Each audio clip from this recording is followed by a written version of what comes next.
Shirt এতদিনের মধ্যে আপনি সরবরাহ করবেন, বিনিময়ে এত টাকা করে পাবেন। বুঝাতে পেরেছি?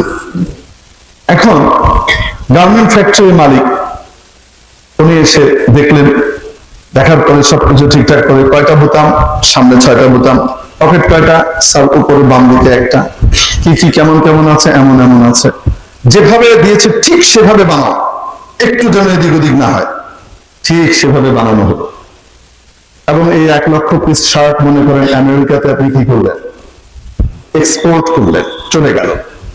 যাওয়ার পরে এই শার্ট গুলো দামি দামি শোরুমের ভিতরে জায়গা নেবে, এক একটা শার্টের দাম $150, $200, $300 হয়।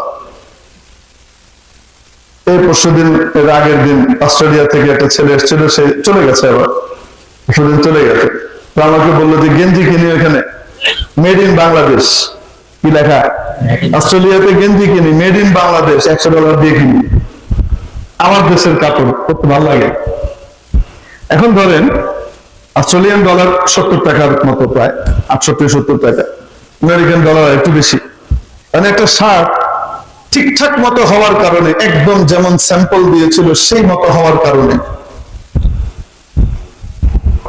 এটার দাম মনে করেন $100 বিক্রি হচ্ছে ওখানে আমেরিকাতে। $100 জাসমিন আমাদের বাংলাদেশে এখন কত বলেন? এখন 120 টাকা করে ডলার। 3-4 দিন আগে 120 টাকা করে গিয়েছে ডলার। হিসাব করেন কয় হাজার টাকা হয়? ধরেন 10,000 টাকাই ধরলাম কিছুক্ষণের জন্য, 10,000 টাকা। শার্টটার দাম কত? 10,000 টাকা বিক্রি হচ্ছে ওখানে। কাজটা কি খারাপ হয়েছে না ভালো হয়েছে? কেন? স্যাম্পল অনুযায়ী হয়েছে। আরেক ভদ্রলোক, তাকেও শার্ট বানানোর জন্য দেওয়া হয়েছে। উনি ওনার জিএম অপারেশনকে ডাকলেন, তারপরে প্রোডাকশন ম্যানেজারকে ডাকলেন, ডেকে বললেন কয়টা বোতাম? স্যার 6টা বোতাম। আরে 6টা বোতামে কি হবে, আমেরিকার মানুষ, তাদের শরীর যত বড় বড়, 12টা বোতাম লাগাও। পকেট কয়টা? স্যার উপরে বাঁ দিকে একটা। তো বলছে বাঁ দিকে একটা পকেট দিয়ে কি হবে? ওদের তো অনেক টাকা পয়সা, বিভিন্ন রকমের ধন দৌলত, টাকা লাগে, উপরে বাঁ দিকে যেমন দিয়েছে একটা, ডানেও একটা লাগাও, হলো কয়টা? 2টা।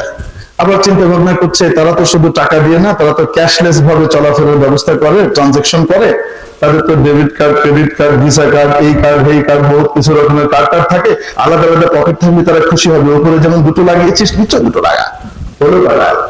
4টে। তারপরে আবার চিন্তা ভাবনা করে কিছুক্ষণ, তারপরে আবার বলছে বিখ্যাত উপন্যাসিক হুমায়ুন আহমেদ সাহেব আমেরিকা ঘুরে এসে এসে বলেছেন, ওরা একটু উদ্ভট আর পাগলা টাইপের, উদ্ভট জিনিস পছন্দ করে, তো সামনে যেমন 4টে লাগিয়েছে, পিছনের 4টে লাগাও, তো বেশি বসে যাবে। হয়েছে কয়টা? বলেন স্যাম্পল অনুযায়ী করতে খরচ কম হতো, মানে স্যাম্পল অনুযায়ী করলে যে খরচ হয়েছে, এখন স্যাম্পলের বাইরে করার কারণে খরচ কি কমেছে না বেড়েছে? বলেন না কেন? সময় যে পরিমাণ লাগতো বানাতে, টাইম কি কম লেগেছে না বেশি লেগেছে? আবেগ অনুভূতির কোনো অভাব আছে? খারাপ নিয়ত না ভালো নিয়ত? কত চমৎকার নিয়ত। কিন্তু বলেন এই মাল যখন যাবে আমেরিকাতে, বায়ার অ্যাকসেপ্ট করবে তো, না মুখের উপর ছুড়ে মারবে? বলেন না কেন? টাকা দেওয়া তো দূরের কথা, ওই শিপমেন্টে আবার ফেরত পাঠাবে, তাড়াতাড়ি পাঠা। লজিস্টিক ডিপার্টমেন্টে যারা আছে এদের সাথে আলাপ করে তাড়াতাড়ি আবার বাংলাদেশে ফেরত পাঠাবে। উল্টা টাকা দেওয়া তো দূরের কথা, এখন বাংলাদেশের মালিক বলছে আমি এত খরচ করলাম, আমি এত বাড়ালাম, আপনি 1 পকেট চেয়েছেন, আমি 8 পকেট দিয়েছি, আপনি 6 বোতাম চেয়েছেন, আমি 12 বোতাম দিয়েছি, আমি এত খরচ করেছি, আপনি আমাকে তো আরো বেশি টাকা দিবেন। উল্টা কোর্টে মামলা করবে যে আমি যে বিভিন্ন জায়গায় সাপ্লাই দিতাম, ওই সাপ্লাই গুলো সময় মতো দিতে না পারার কারণে আমার গুডউইল নষ্ট হয়েছে, অর্থাৎ এই বেটার উপরে উল্টা মামলা হবে। বলেন না কেন? বোঝাতে পারেনি মনে হয়। আচ্ছা আসেন, এই স্যাম্পল বলেন তো দেখি, এই কাজটা খারাপ হয়েছে, ওগুলো এটা গ্রহণ করে নাই কেন? স্যাম্পল অনুযায়ী মনে আছে তো নাই? ক্রেতার স্যাম্পল অনুযায়ী হয় নাই, তাই এটা খারাপ কাজ। আর আগেরটা ক্রেতার স্যাম্পল অনুযায়ী হয়েছিল হুবহু, তাই সেটা ভালো কাজ। মনে আছে না নাই? এখন এই খারাপ কাজের ফলাফলটা দেখেন। ভালো কাজের ফলাফল $100 বিক্রি হচ্ছে, 10,000 টাকা 12,000 টাকা দাম হয়েছে। আর এই স্যাম্পল অনুযায়ী না হওয়ার কারণে এটার মধ্যে অনেক আবেগ মিশিয়ে বানানোর পরেও এটার দাম হয়েছে এখন ফিরে আসার পরে কোনো মার্কেট নেয় না। ঢাকা শহরে কেউ নেয়নি, ওরা নাটোর পাঠাইছে। নাটোরের কোনো মার্কেট ওয়ালা নেয় না, ওরা গুরুদাসপুর পাঠাইছে। গুরুদাসপুরের কোনো মার্কেট ওয়ালা নেয় না, কোনো দোকান ওয়ালা নেয় না, এই 8 পকেট ওয়ালা কে নেয়? ফালতু জিনিস।